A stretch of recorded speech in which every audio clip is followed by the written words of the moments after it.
ওই চেয়ে দেখুন বাংলার ভাগ্যাকাশে আজ দুর্যোগের ঘনঘটা, তার শ্যামল প্রান্তরে আজ রক্তের আলপনা।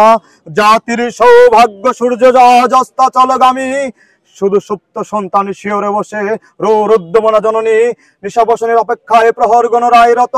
কে তাকে আশা দেবে, কে তাকে ভরসা দিবে, কে শোনাবে আশার বাণী? ওঠো মা ওঠো, মোছো তোমার অশ্রু জল, 7 কোটি সন্তান হিন্দু মুসলমান জীবন দিয়ে হলেও রোধ করবো এই মোড়ের অভিযান।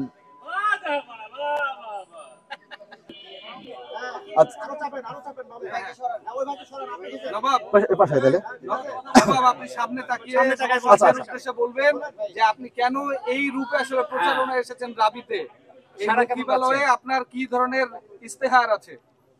আচ্ছা, প্রথমে যে প্রশ্ন আসছে যে আমি কেন এই বেশি আসছি আর কি, তো আপনারা পুরো বিশ্ববাসী জানে যে নবাব সিরাজউদ্দৌলা ছিল আমাদের উপমহাদেশের, আমাদের অবিভক্ত বাংলার শেষ স্বাধীন নবাব।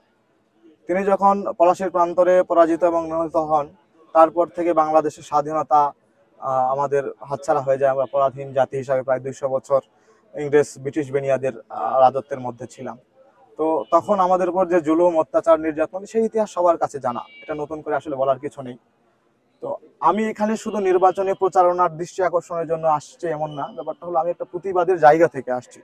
যে আজকে আমাদের সংস্কৃতি কেমন জানি মনে হচ্ছে আবার সেই লর্ডস ক্লাইভ, আমাদের আধিপত্য কেউ কেউ আমাদের এখানে করবার চেষ্টা করছে।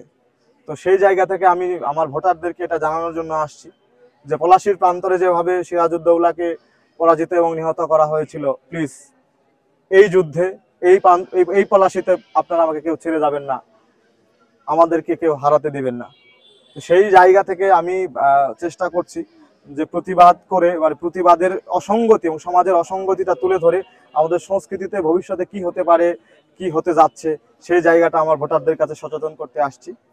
আমি আশা রাখি আমার শিক্ষার্থী বন্ধু, ছোট ভাই, বড় ভাই, আমার সিনিয়র জুনিয়র যারা আছে, তারা আর নতুন কোনো পলাশীর বিপর্যয় হতে দেবে না রাজশাহী বিশ্ববিদ্যালয়ে। আপনার নাম এবং পদনামটা, সারাটা কেমন পাচ্ছে? আমি ইতিবাচক সাড়া পাচ্ছি এবং খুবই উৎসাহ দিচ্ছে আমার ভোটাররা, আমার শিক্ষার্থী বন্ধুরা।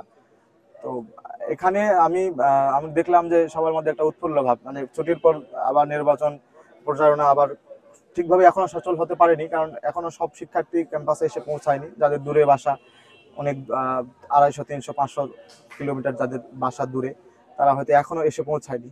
তো এর মধ্যে নির্বাচনী প্রচারণা আবার জৌলুস ফিরতে শুরু করেছে। তো আমি সেই জায়গা থেকে যারা আছে ক্যাম্পাসে, যাদের সাথে আজকে দেখা হয়েছে, তারা আমাকে খুবই উৎসাহ দিচ্ছে